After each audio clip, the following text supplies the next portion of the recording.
Welcome back. Welcome back to Welcome Not back. Good Enough. Debonair to my right, Coach Tommy Jones to my left. I think today's topic is going to be a fan favorite. Oh, I got something for the fans. But can I introduce the topic first? Can you Negroes at the NFL draft stop hugging Roger Goodell?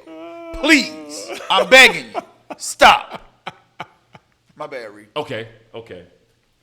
Recruiting myths, Misnomers. misnomers, expectations.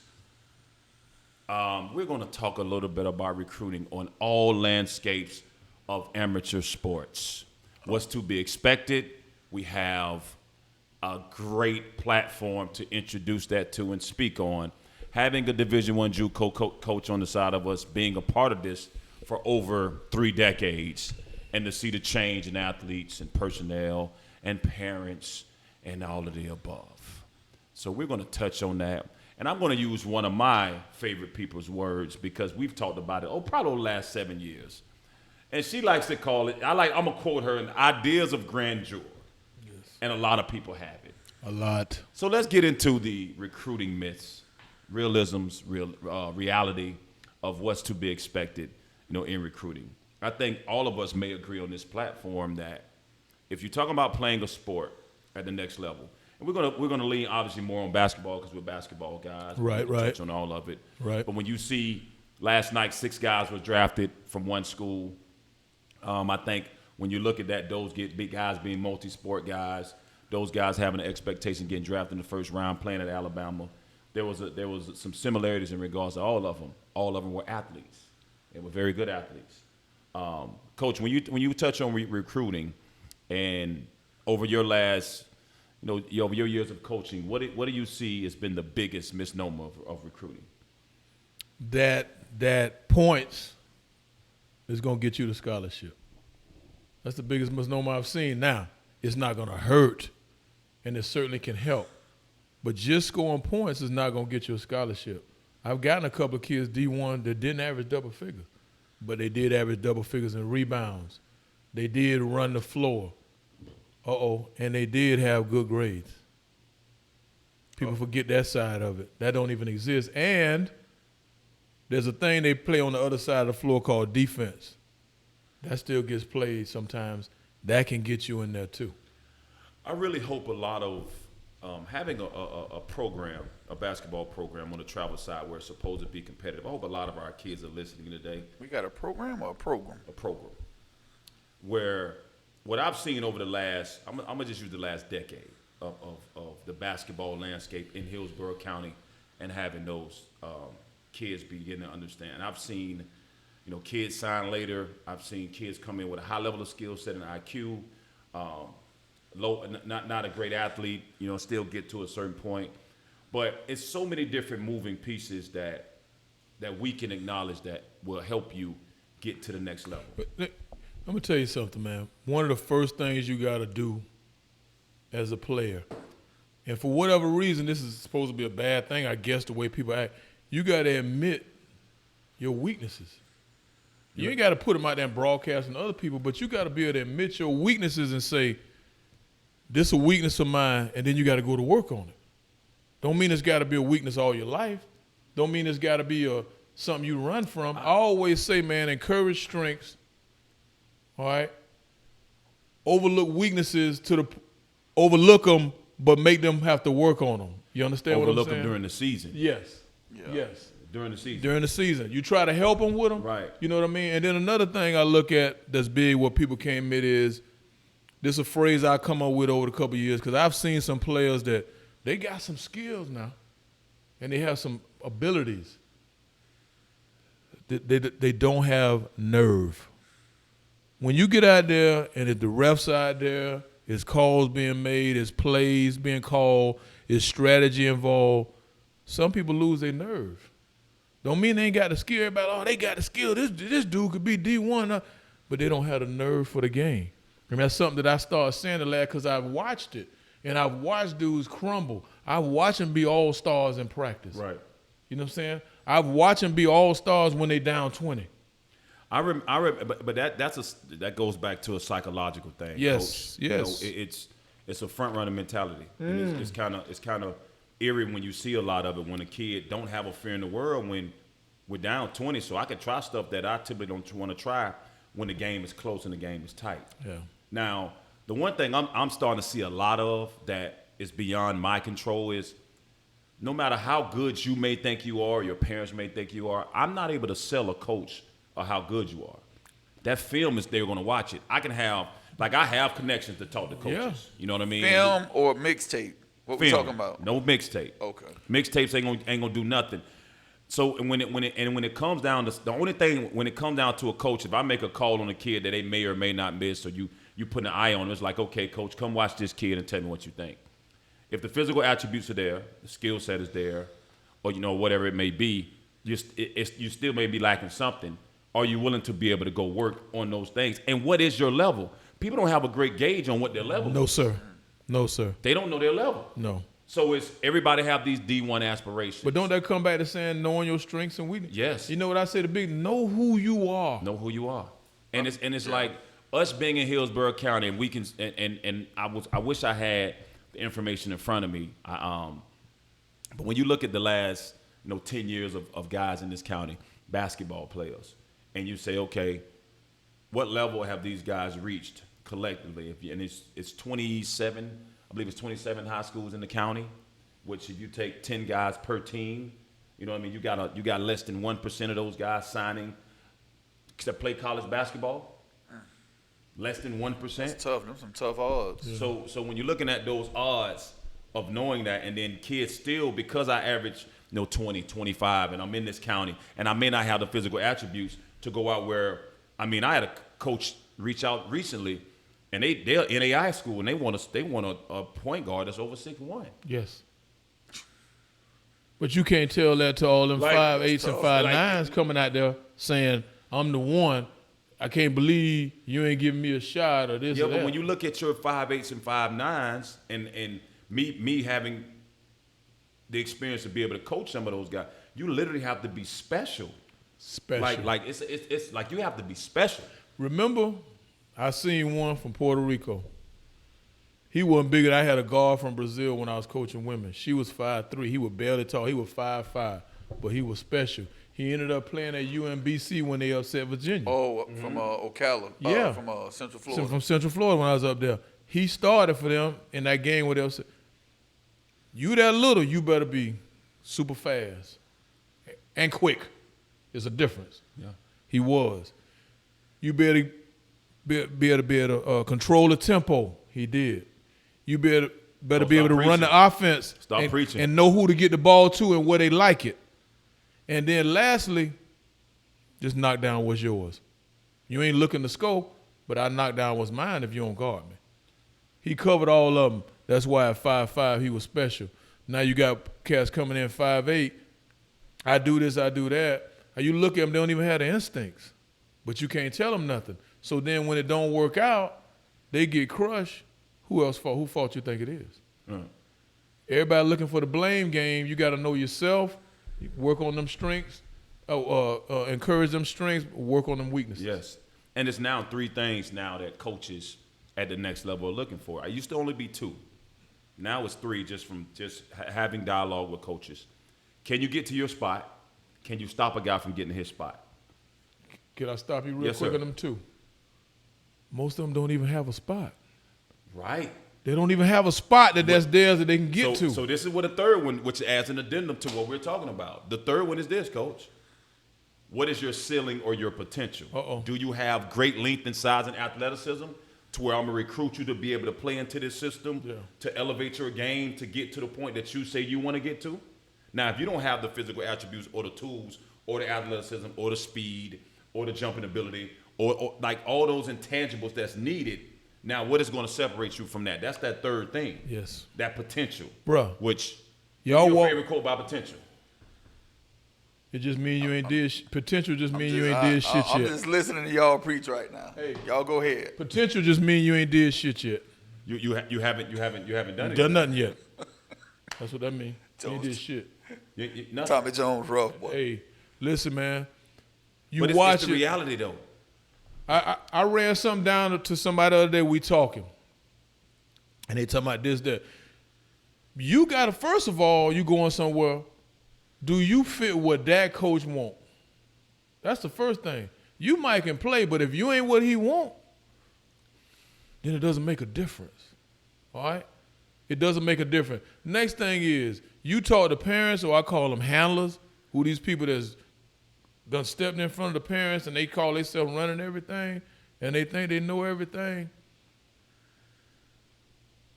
Get out the way. Get out the way, let the parents be parents, and parents need to step in and be real with their kids. I call it having uncomfortable conversations with your kid. Yes. Nobody wants to do it. No. And tell your kid you're not a D1 guy and watch, Listen. like you crushing him, but like you got to do it sometimes. Listen, we went through this already, and then I'm going to let this rest for a minute. My daughter played at TC. They won back-to-back state championships. They went 3 out of 4 years. Lost in the regional finals in overtime, the reason they didn't go to 4. All right? My daughter wasn't no D1 player. Never was. Would have been a decent D2 player. She was a very good high school player because she was smart. She worked harder than other people. She was well taught. All right? I know it. But guess what? I wasn't hanging my hat on that shit anyway. She had money to go to school. She had grades. She had scholarships from school and grades. So that was just for shits and giggles. That was fun. Right. We putting everything in this damn basket, and that's why everybody's so desperate. You know what I'm saying? You putting everything in this basket, and your 5'8", 5'9" son got to make it. Bro, it's tough right now. To piggyback off what you said about they putting everything into one basket, that's why you see people acting out at these tournaments. That's why you see That's it. why a coach just got shot in Ohio. That's why you see it. That's why there's always fights in the crowd. There's a bunch of It's desperation. desperation in the air. Desperation and high expectations, and Yeah. you don't know where the expectations it's set. No. I'll even lay out the blueprint of recruiting for a kid under 6 feet, under 6'4", and then let's just say under 6'9". Now, Mario, what you have to do, what I've noticed with people, you have to let them know that you're just speaking in generalities. Well, Because what people will do is they'll have a son that's 6'1", and he'll go D1, and they'll come back and tell you, you don't know what you're talking about. My son is 6 feet and went D1. Yeah, 1 out of 12,000. There you go. We speaking in general terms. well, yeah, You well, see, right. But you have to tell people that nowadays. and I don't mind a disclaimer telling them generalities, but the way I operate is I'm only gonna be able to reach people to the depths of who they are. Right. So if you, yeah, that's it. I can't reach. I can't. I like that. I can't reach you anymore. Now there are exceptions. When I say under 6 feet, now if you're a super athlete, you got a 6'9" wingspan like Right. Rondo. Oh, like do we have to put on that? You might be right because You have like, to nowadays. you Because have they'll to not. swear that you did. Oh, you said. Oh yeah, I did. Yeah, they'll and, swear. and, and I'll hang my hat on it. I got a lot of you said. Right. It's funny the stuff they leave out. Yeah. Right. You know, you done laid it all down. It's funny the stuff they leave out. But when you look at, listen, when it comes to exceptions, you know, whatever it may be, call it what it is. The average height in the NBA is 6'7". Has Isaiah Thomas led the league in scoring at 5'8"? Oh, he sure did. But how many times did it happen in the 100 years of basketball? Real, the exception does not disprove the rule. Right. That's what you gotta tell people. It doesn't. But we want kids to aspire to even know what their ceiling is, how far you can go, listen, where you can go. I want kids to have a ceiling and understand where it's at, know who they are, and I want you to have a plan B. A serious, no, I want you to have a plan A1 or A2 or whatever it is, all right? Stop hinging all your shit on this. Now, I ain't the one to bust. I'm not a dream buster. I'm not the one and I don't never tell kids what I think their ceiling is. I just can only tell you where you at right now and what ain't gonna happen. Now, I can't judge how hard you willing to work, what you willing to put in, all of that, and it still might not work out. You know, the problem is with dealing with me is I'm going to lay it out there and be real, very realistic. Then I'm going to be the old man. I'm hating. I don't know what I'm doing, da-da-da-da-da. And that's fine. That's fine because I promise you, for every one that tells me you don't know this, you don't know, I can go get you 10 that tell me I know exactly what I'm doing. Listen, it's the 1 out of 1,000 theory. You know what I mean? Or 1 out of a million. If I reach one, it's all that matters. That's it. You know, but when you're looking at there's a landscape of athletes personally that I've worked with or coached, and I know the model of what it looks like. Those that are diligent and forthright and hardworking and willing to go the extra mile, get uncomfortable, all the intent with the physical attributes, with the physical attributes, they land at a higher percentage than most. The ones that don't have the physical attributes that's still willing to do it, they also land as well. The biggest issue is saying, you know what? Why do I have to? I'm not saying I'm not a dream crush either, but I'm a dream hunter. But at the same time, I'm a realist. So the reality of it is, we're gonna hunt down whatever you say you want to do. You walk in here and you say, Coach, I want to play college basketball. How does that look? Help me get there. All right. Well, guess what? Part of the reason why I can help you because I've seen a 5-6 point guard get to the next level playing Division III basketball. I've also seen a kid come in that wasn't even being recruited that end up being 5'10" and end up playing Division I volleyball. So it's different things that's happened, but this is how it worked out for them. Yeah. So when you look at the things that we need to be able to manufacture for a kid to be able to get to that point, parents have here's your reality check. Know what that looks like. How many Division I schools in the country and how many guys under 5'9" are starting their point guard? Probably less than another 2%. That don't mean it can't happen. That don't mean it can't happen, but at the same time, set your bar high, but understand where you at. What's going on in the county that you at? Are you even dominating your county? Are you dominating local competition? Are you putting up? Are you getting 200 makes in a day? Are you working on your body? And I'm gonna tell you, like all these things that you have to do to get there. Let me say this real quick, Mario. Like everything you just said is literally 100% on. What people need to start doing, and I call it, hang on to some of them humblings that you've gotten. So when we go somewhere and play, and you can't get the ball across half court, don't forget about that when you're talking slick. Yeah. Always remember that. Yeah. Remember, okay, I'm out here killing today, but boy, we went to Atlanta, I couldn't get the ball past half court. Right. Remember that. well, and the same thing I'm saying, let go some of that bravado. And what I mean, hey man, feel good about yourself, your Right. game, and all that. But let go of, oh, he can't do nothing with me. Hey, he pretty tough. I might need to turn it up a notch. I might need to do this. We asking too much now, Coach. Hey, Yeah. listen, But you know why we asking too much? Because the parents ain't being real. Because it with done it. got away from us. Yeah, We're they got trying to away. reel it back Right. in Yeah. now. But like I say, hold on to some of them ass whoopings. Yeah. Yeah. You know what I'm saying? Just like you said, you played with Tracy McGrady. Oh. Don't forget about that. What? So when you're talking sporty and you in here killing, remember, you was lunch meat for somebody one time. Now I'm not saying that's to bring you down, but remember that. But Hey, the jungle creed is that the strong will feed on any prayer it can. Yeah. And I was branded beast at every feast before I ever became a man. See? You're gonna get your ass tore up sometime. I promise you are. And it's supposed to bring you to circumvent your mentality and understand I have to level up even more because he tough. Yeah. Yeah. Now how can I get to? But how that many means- times you hear that though? You don't, that's what Hardly I'm saying. ever. They never do. Hardly you ever. hardly ever. Hey, man, it's that like, du- oh, he made it there. Oh, I could do that. Exactly. He just no. He's there for a reason. He's there for a reason. Can I say one more thing Yes, on sir. that?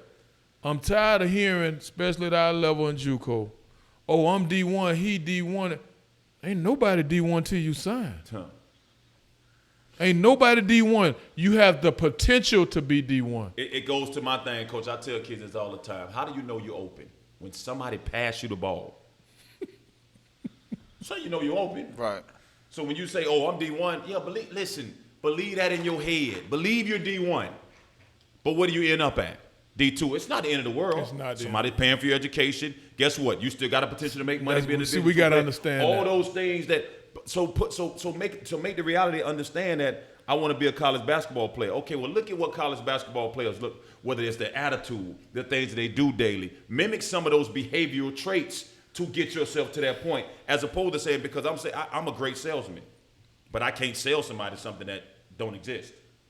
No, you just hit on something. Like you said, like what does a D1 player look like? So if you go D2, like you said, that's not the end of the world. It's not. But if you go D2 and you average 5, you started 10 games. Your sophomore year, you averaged 9. Mm-hmm. You was a starter. By the time you're a senior, you averaging 11. You was a D2 guy. He was a D2 guy. Nice Ain't nobody career. miss. Nice career. career. No. Ain't nobody miss. Nah, I'll give you the flip side of that. We know a guy, we grew up with him. He went JUCO. He played at a D2 school in the Sunshine State Conference. He played his junior year, half of his senior year. He had a foot injury. In a year and a half at a 4-year school, he became the all-time lead in shot blocker. Yeah. That's a guy that's playing down. Yeah. Listen, You know, Yeah. I done he's ran playing down. I done ran to so many kids, and they this, that, and we're going to go on, they go on. And I say, I don't know if they're going to make it that level, but good for them. Right. But you know what I call a lot of time when they take some over their head? I call them be-backers. You know why? Because they'll be back. Right. Yeah. They'll be back. And that ain't the worst thing. It's not the worst thing. That ain't the worst thing. You just killed a little bit of time. That's all. I do it to myself personally, but probably over the last, and I found myself doing it when CP3 and Deron Williams got drafted the same year. So I found myself like looking at talent level, engaging on where these guys end up, without even knowing how hard CP3 gonna work. You don't know that. You don't know the factors. One like burgers, one don't. Whatever. Like you don't know all the different things that can deter a career, right? But based off skill set, and being a bigger guard type. So what I'm saying is comparing the two. I had a kid named James personally. Just talked to him the other day. People used to always, and part of me knowing and being so convicted with where James would land, because James lived with me for 2 years. You know what I mean? I was part of being responsible for watching his behavior, talking to him nightly, understanding his mindset. Yeah. Here it is, a kid that was 6'7" in the 8th grade, 9th grade. So people are so high on him, and I'm seeing things that he's doing and not improving on. And when he got to the 9th grade, I said, it's ceiling concrete. People like, what? He got so much room to get better. I said, no. Trust me when I tell you this. And it's not, I wasn't knocking him. No.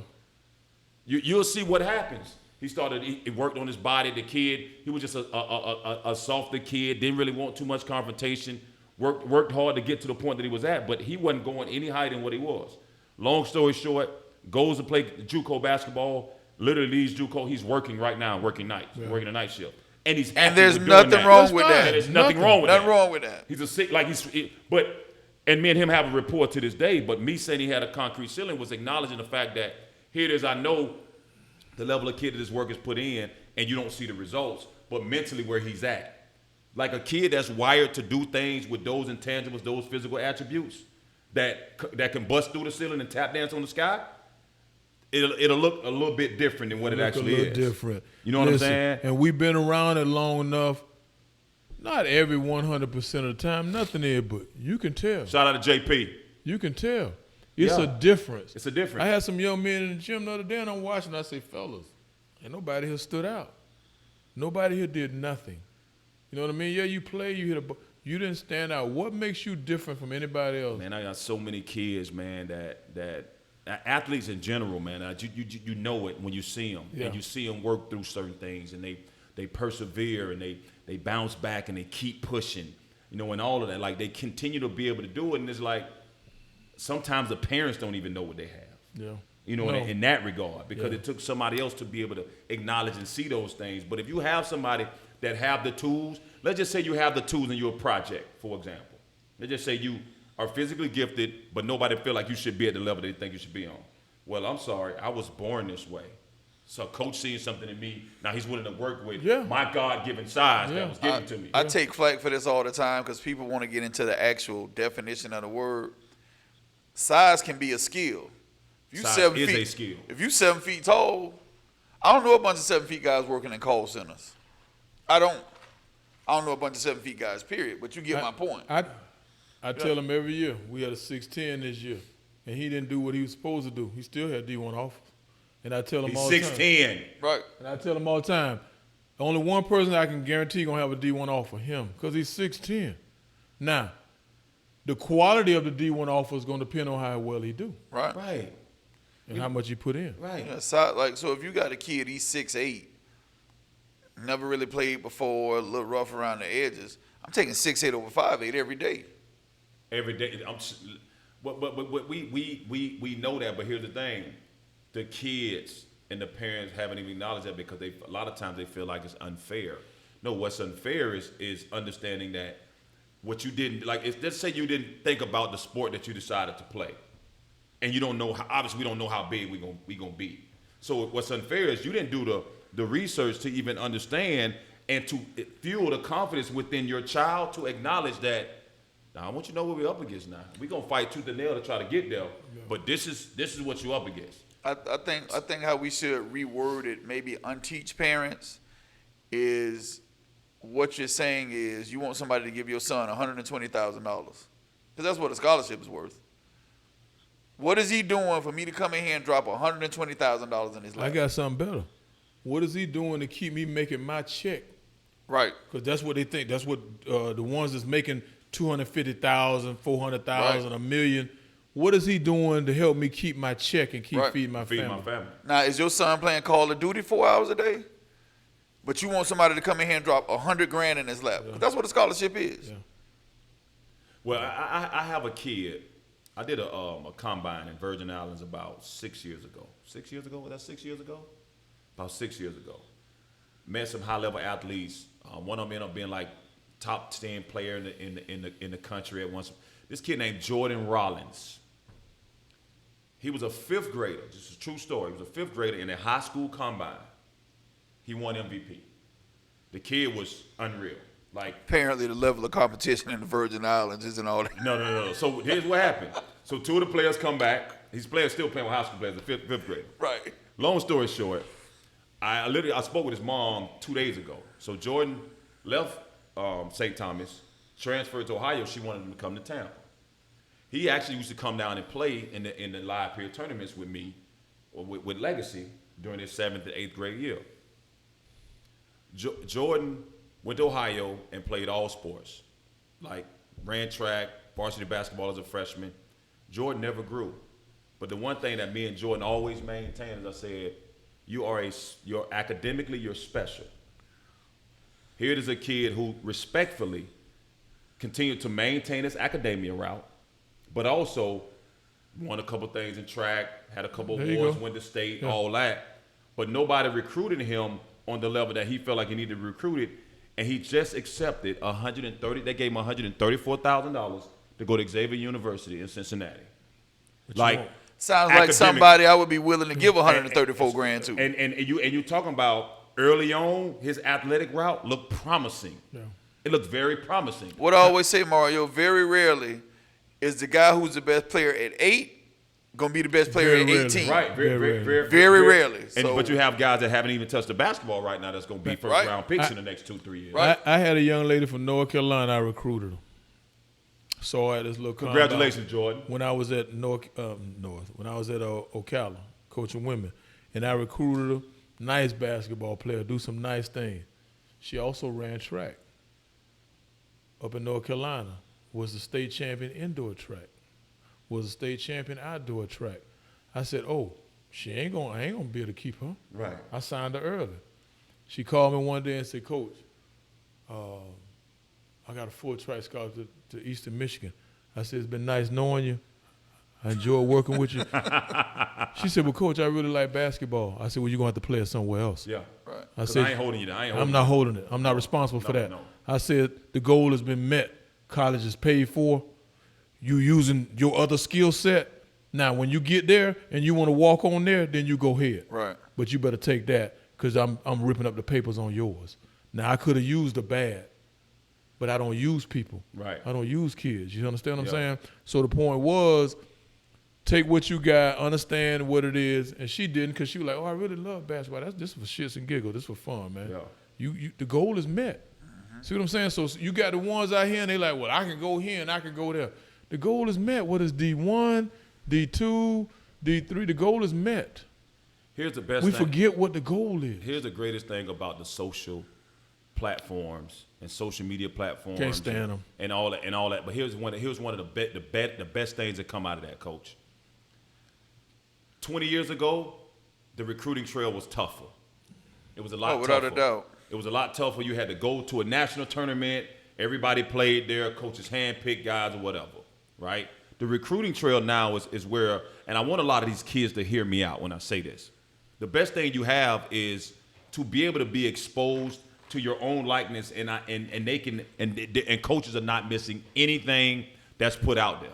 So if you are good enough, I promise you, on the collegiate level, rarely will they miss you. They Rarely will they miss you. Now, with the exception being this whole COVID thing, some guys go Right, slip. That happened. These are very, That- this is a I want to touch once back in a on lifetime that. I want to thing. come Yes. back to that and touch on the problem Right. that's created.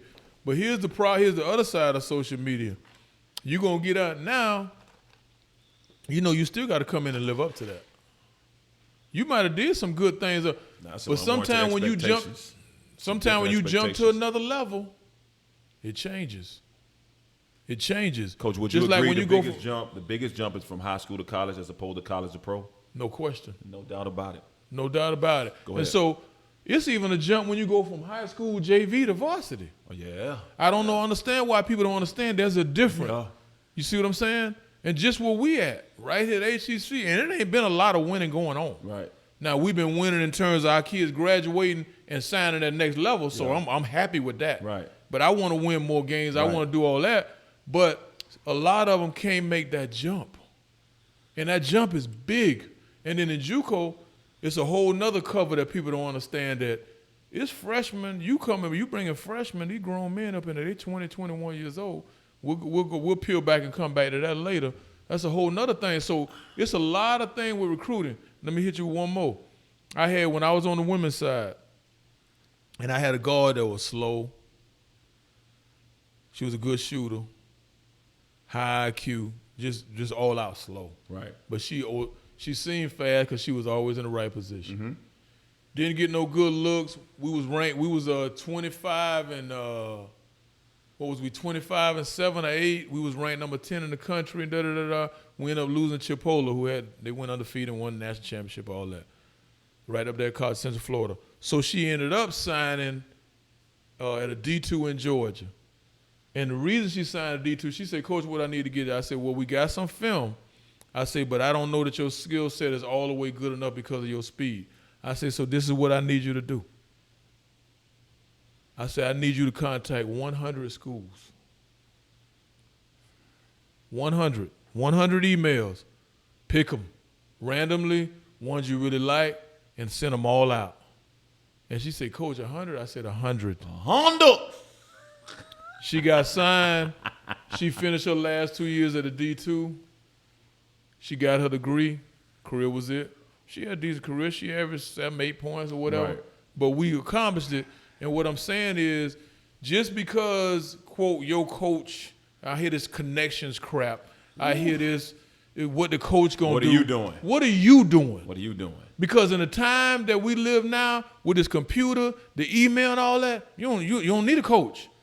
Put your little film together and send it out, but send it out to 100, because that's what it's going to take to get one. Especially if you're right on the precipice of being recruited or even not being recruited. Yes. Like on understanding why you haven't been recruited. Be able to format that in those films. And this was a young lady. We playing on a nationally ranked team. We Right. was nationally ranked. I had an All-American candidate. I had 3 D1s. Right. See what I'm saying? And so she was definitely around that environment. Yes. So ultimately, Jones, and this has a negative connotation, she wasn't good enough. No. That's all. But she found a spot for her. I mean, to go D1. She oh, wasn't no. good enough. No. Yeah. And So- guess what? So is that like not a thing anymore? Like you can't tell people no more? No. You ain't good enough. You shattering their dreams. You taking their confidence. As you say so you put it so aptly put it, your confidence is not mine to have. If your confidence get destroyed by another person, You ain't never then had you ain't never none. had none. I'm gonna let y'all that is factual and it's true. But in today's society Yeah, and I agree. generation, Yeah. and kids and parents and all of the above, it becomes one of those things where a kid respect level can be so high for you to where if you bring something negative to them, they don't have the wherewithal to bounce back. No. When you bring something factual to them, because as coaches, we don't bring nothing negative. Oh, yeah, Right. yeah, We bring facts, and they take it as negative. Right. So and I only use the negative piece because that's what's being spent. Yes. So you can't have, you know what I mean, those type of conversations, those logical conversations with, you know what I mean, some. But in closing, in regards to this recruiting trail and the ideas of grandeur and understanding, you know, what it takes for these young men and young ladies that is aspiring to get to a point. Be real with your God-given abilities and your skill set and your physical attributes, your length, your size, your athleticism, your speed, your quickness, your IQ, how much you watch the game. And are you obsessed? Are you obsessed with getting better and asking and inquiring on those questions with somebody that knows in getting better, along with having the tools to be a next-level basketball player?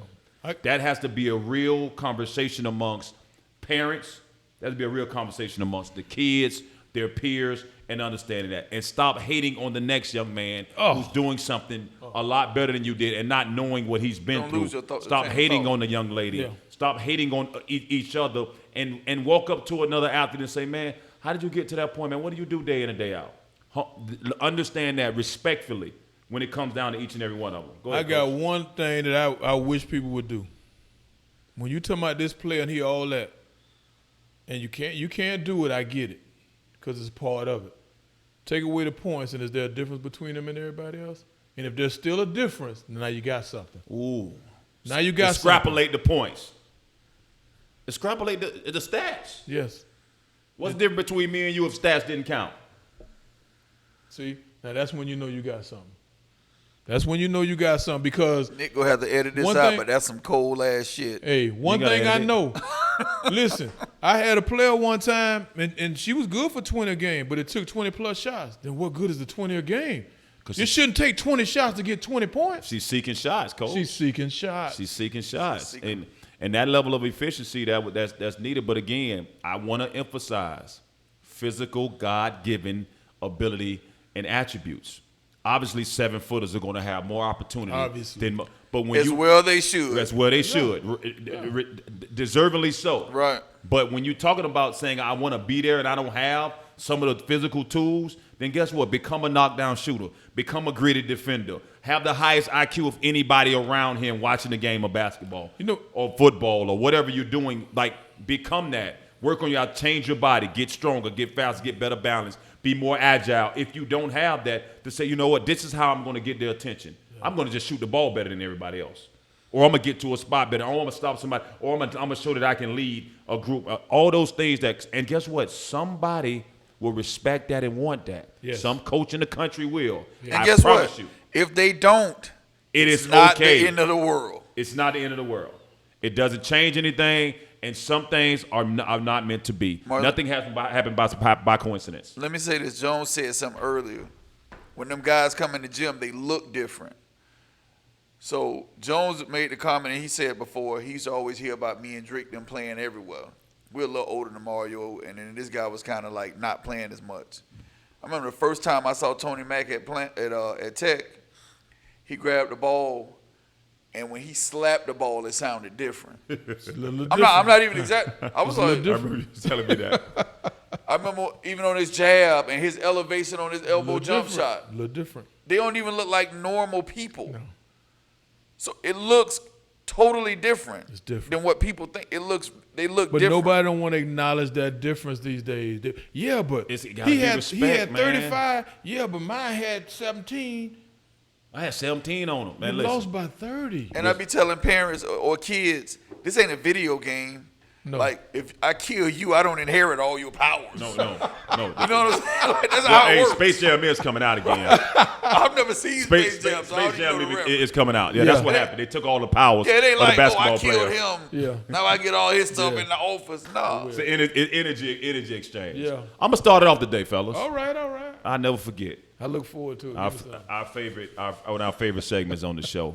I think we closed out the recruiting piece, but I'm a tie in, you know, the whole recruiting landscape of something I sacrificed and did as a basketball player at Lato High School. AP. AP Lato Comprehensive High School. What's the name of y'all little gym out there? The Falcons Nest. 3 gola.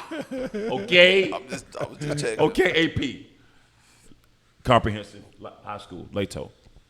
I had a bad ankle sprain in high school. And I was obsessed with playing basketball. So, when you go to AP Lato, there's no trainers. There's no... Help me remember Evansville University. I'm going to forget. Okay. Go ahead. Evansville. there's no one around to treat you. Kind of how things happen. If we needed to be treated and something bad happened, we went to a place called Health South. Well, guess what? Health South wasn't available at this time. So I had a bad ankle sprain, ankle super swole. Sprained it in practice. We got a game the next day. I go stick my foot in the ice bucket. Didn't know anything about the toes and the phalanges and 20% of your nerve endings in your feet and all that. So I stick my foot in the bucket, ice it, toes on frozen up. Just I'm like, oh my God, man, my leg is burning. What's going on? Get to school the next day. I'm like, coach, man, but I'm straight. I'm going to play. Ankle this big. So guess what I decided to do? I don't know no better. I taped my ankle with no pre-wrap. I played the game. Well, that was commonplace back I learned how to tape my ankle. with a little sticky stuff. I learned You how to see, tape. you see the generational difference. Listen. He ain't even flinched when you said no pre. He was Listen. like, oh, that ain't no big So deal. I learned how to tape my ankle. No pre-wrap. Taped him up. Started at the bottom, ripping. Taped him up. Put my socks on, my shoes on. Playing the game. Have a pretty decent game. I'm still limping. After the game, we won the game. After the game, I take the tape off, and I got blood everywhere. I took the skin off, just everything. But I'll never forget just the winning the game was a lot more gratifying than the pain in my ankle. But also playing in the game, that euphoria that I felt about being able to do it. I didn't even think twice about pre-wrap. Pre-wrap, I'm just tape it up. I know you got to tape it. It's going to stabilize the ankle. I did learn that, but for me, I'm only mentioning this story because I think this is probably like the second time I even told this story personally. But we talked about recruiting earlier. Those are things that coaches don't, that the coach that's going to recruit you don't know about, but your coach that's coaching you presently do. And when they start to talk about you or they start to understand certain things or even tell something about you, they talk about that grittiness or going that extra mile or his level of obsession with doing that. So I'll never forget having a swollen, bloody ankle after a win in high school basketball after taping up my ankle with no pre-wrap. Nice. Evansville, Indiana. Evansville. I remember coming out of TC, and I had, get this, D1 offers. Offers. Don't mean nobody gave me anything yet. They interested in you. I hear these people, oh, so-and-so want him, so-and-so want him. They're interested in you, but that don't mean they want you. That means they want to see more. So I went up to visit Evansville, the Purple Aces, Indiana. It was cold. Frozen.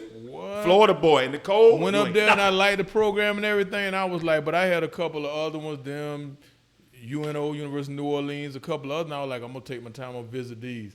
Well, anyway, I went there. Back in the day, hell, statute of limitation gone, they sent me about 12 pair of Converse. Back then, they was all purple. Hell, I couldn't wear them purple shoes, so I sold some and did some other thing, you know. But yeah, all the way. But I never forget the deal of the visit, somebody wants you, how good it felt and all that. And the paper was there, and all I had to do was sign. And from that moment on to this moment today, I tell them, unless you sign, you ain't D1. You ain't D1.